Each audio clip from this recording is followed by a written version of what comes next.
प्रेक्षकांनो, ठरलं तर मग आज छान दाखवलंय। या कल्पनाताई त्या विमलला म्हणतात, विमल चल ग आपण यादी करूयात। विमल म्हणते हां सांगा कसली यादी करायची आहे। कल्पनाताई म्हणतात अगं यादी वगैरे नाही करायची आहे, मला तुला एक सांगायचं होतं। अस्मिताचा स्वभाव माहिती आहे ना तुला कसा आहे। अस्मिता पूर्णाईला काहीतरी भडकवत असते आणि पूर्णाई काहीही काढतात, पण आता या कुसुमताईचा नंबर मला मिळवून दे। अर्जुनला अधिक मासाचं वाण आलं पाहिजे ना बाई, तिच्या माहेरून आपल्या सायलीच्या माहेरून, त्यामुळे हे सगळं असं करावं लागतंय। आणि तो झालेला प्रसंग त्या विमलला सांगतात।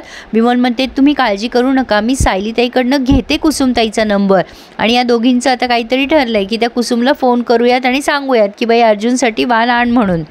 ठरल्याप्रमाणे विमल सायलीला म्हणते अहो सायलीताई काय ना की मगाशी मला त्या साखरे वहिनी भेटल्या होत्या, त्यांना ना पापड आणि लोणची हवी आहे, तेव्हा मला कुसुमताई आठवल्या, तुम्ही मला त्यांचा नंबर द्याल का। सायली म्हणते हो हो देते ना, तसंही कुसुमताईंना जास्तीत जास्त ऑर्डर आली ना तर बरं होईल, घ्या तुम्ही नंबर। आणि सायली पटकन त्या विमलला नंबर देते आणि अशा प्रकारे विमलकडे नंबर जातो। असो आता रविराज मंदिरामध्ये प्रसाद वाटत असतात प्रियाच्या हाताने। ते म्हणतात तन्वी या गोरगरिबांना प्रसाद दे, म्हणजे आपली इच्छा लवकर पूर्ण होईल। आता तेवढ्यात त्या एका माणसाला प्रसाद देत असतात, तेव्हा ही प्रिया मनात विचार करते हा रविराज येडा आहे का किल्लेदार, मला उपाशी ठेवलंय आणि इथे भिकाऱ्यांना प्रसाद वाटतोय।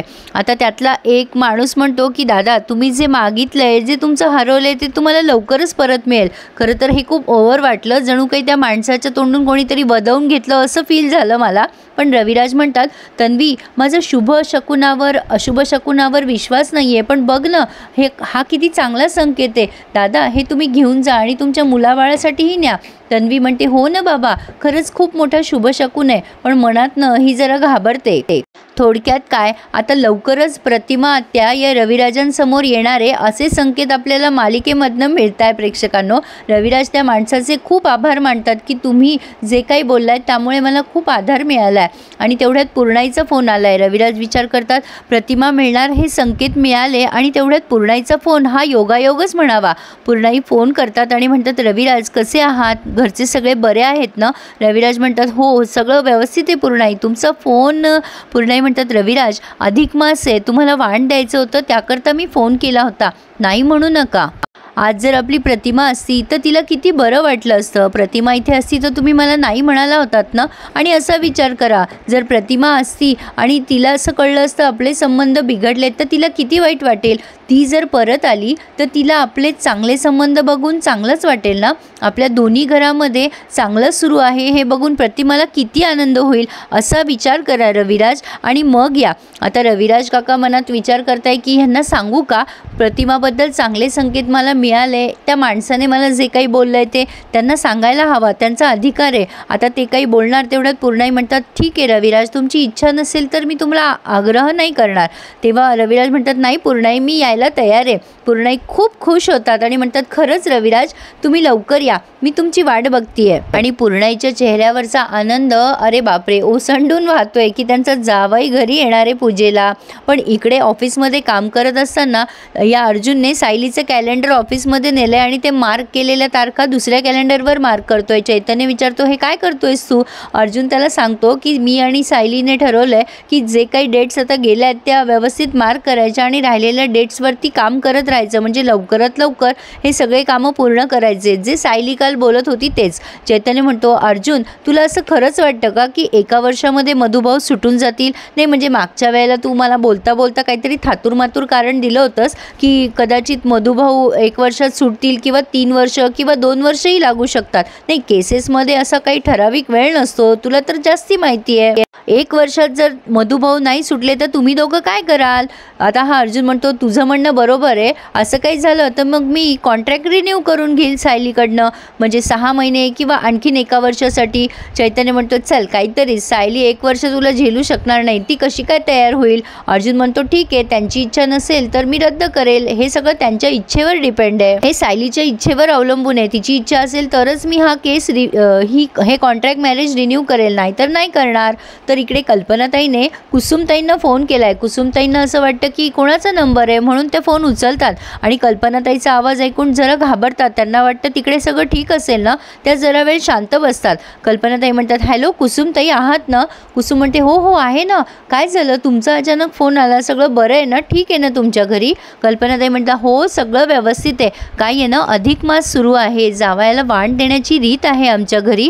सायलीच्या माहेरून जर वाण आलं असतं अर्जुनसाठी तर आमच्या घरच्यांना आनंद झाला असता. नाही तसं तुम्ही काळजी करू नका, मी तुम्हाला सगळा खर्च देते किंवा आमच्याकडनं जी वाणाची तयारी होईल त्यात फक्त तुम्ही सामील व्हा, अशीच माझी इच्छा आहे. कुसुम अगदी मोठ्या मनाने म्हणते, नाही नाही असं तुम्ही खर्च वगैरे देऊ नका, ते मला बरं दिसणार नाही. मधुभाऊ असते तर त्यांनी हा खर्च घेतला असता का? मला जसं जमेल तसं मी माझ्या परीने करेल. अर्जुनरावांसाठी सायलीच्या माहेरून नक्की वाणेल, तुम्ही नका काळजी करू. कल्पनाताई म्हणतात, अहो असं काय करताय, सायली माझी मुलगीच तर आहे, मी खर्च दिला तर काय बिघडलं, पण तुम्ही काळजी करू नका, जसं तुम्हाला जमेल तसं करा. कुसुमताई म्हणतात, नाही नाही तुम्ही खर्च देऊ नका, मी माझ्या परीने व्यवस्थित सगळं करायचा प्रयत्न करेल. कल्पनाताई म्हणतात, काही हरकत नाही आहे, तुम्ही आज नक्की या. आता अर्जुन आणि चैतन्य काम करत असतात तेव्हा चैतन्याला प्रचंड भूक लागलेली असते आणि नेमकी सायली तेव्हा घरून डबा आणते. चैतन्य म्हणतो, वा सायली तू घरून डबा आणलास, माझ्या तोंडाला पाणी सुटलंय ग. घरचं जेवण म्हणजे घरचंच असतं ग. तुला माहिती आहे माझी धाव फार फार तर नूडल्स आणि सँडविचपर्यंत, हे जेवण वगैरे मला नाही जमत ग. पण मी आणि इकडे मी ताटं वाढून आणतो. अर्जुन म्हणतो, अरे थांब जरा, बने आणेल की? चैतन्य म्हणतो, बने कशाला पाहिजे, मी आणतो की पटकन ताटं वाढून, तुम्ही बसा गप्पा मारत तोपर्यंत. चैतन्य बाहेर गेलाय डिश आणायला. अर्जुन म्हणतो, तुम्ही कशाला त्रास केलात सायली, कोणाला तरी सांगायचं ना डबा पाठवायला, तुम्ही कशाला आणत बसलात? सायली म्हणते, सर मी इथे येण्यासाठी काहीतरी निमित्त आहे, मला तुमच्याशी बोलायचं होतं. हे बघा आज रविराज काका येणार आहेत घरी, पूर्णाईने त्यांना अधिक मासासाठी वाण देण्यासाठी आमंत्रण दिलं आहे. अर्जुनला अधिक मासाचं वाण म्हणजे कळत नाही. सायली म्हणते, सर जावयाचं कौतुक करण्यासाठी माहेरून वाण येत असतं मुलीच्या, त्यामुळे त्या पद्धतीप्रमाणे रविराज काका येणार आहेत. माझी अशी इच्छा आहे की तुम्ही घरी यावं या सोहळ्यासाठी. त्यावर अर्जुन म्हणतो, तुम्हाला रविराज माहिती आहे ना कसा आहे, कधी काय रिॲक्ट होईल सांगता येत नाही. सायली म्हणते, सर तुमचं बरोबर आहे, पण पूर्णाईच्या आनंदासाठी तुम्ही एवढं करूच शकता ना, तुम्ही त्या कार्यक्रमाला हजेरी लावावी अशी माझी इच्छा आहे. प्लीज तुम्ही लवकर घरी या आज. सायलीची ही रिक्वेस्ट अर्जुन एक्सेप्ट करतो आणि हो म्हणतो. आता चैतन्याने ताटं आणलेत आणि मस्तपैकी हे जेवायला बसले तिथे गप्पा मारत आणि सायलीने त्या दोघांना सर्व केलं आहे. असो आता पूर्णाईंना असं झालं आहे कुठे काय करू आणि काय नाही. पूर्णाईने जय्यत तयारी केली आहे, रॅदर विमल आणि कल्पनाकडून करवून घेतली असं म्हणायला हरकत नाही आहे. यांची वाणाची लगबग सुरू आहे. विमलला त्या म्हणतात, सगळं व्यवस्थित ठेव गं, चांदीचं ताट ठेवलं का? आता मोठ्या माणसाचा धोंडा आहे बाबा, जोरदारच होणार. तेवढ्यात रविराज येतात. आता त्यांचं स्वागत होतं, या बसा, पाणी वगैरे घ्या वगैरे वगैरे. आता हे प्रताप म्हणतात, अरे बघ पूर्णाईला असं झालं आहे सकाळपासनं की कुठे ठेवू आणि कुठे नाही. अरे रविराज तू येणारे म्हणून पूर्णाईच्या चेहऱ्यावरचा आनंद तरी बघ, काय आनंद झाला आहे पूर्णाईला, जावयासाठी काय करू आणि काय नको असं झालं आहे. कल्पनाताई म्हणतात, पूर्णाई आपण आधी वाण देऊयात का? पूर्णाई म्हणतात, हो हो चालेल. कल्पना ते सगळं इथे आणून ठेव बरं. आता विमलने पाणी वगैरे दिले आणि ते वाणाचं जे सामान आहे ते अधिक मासाचं ते सगळं तिथे व्यवस्थित ठेवण्यात आलं आहे. आणि आता रविराजांचं कोड कौतुक होतं आहे. औक्षणापासून सुरुवात झाली आहे आणि औक्षण वगैरे झाल्यानंतर पूर्णाईने सोन्याची अंगठी रविराजांना गिफ्ट म्हणून दिली आहे.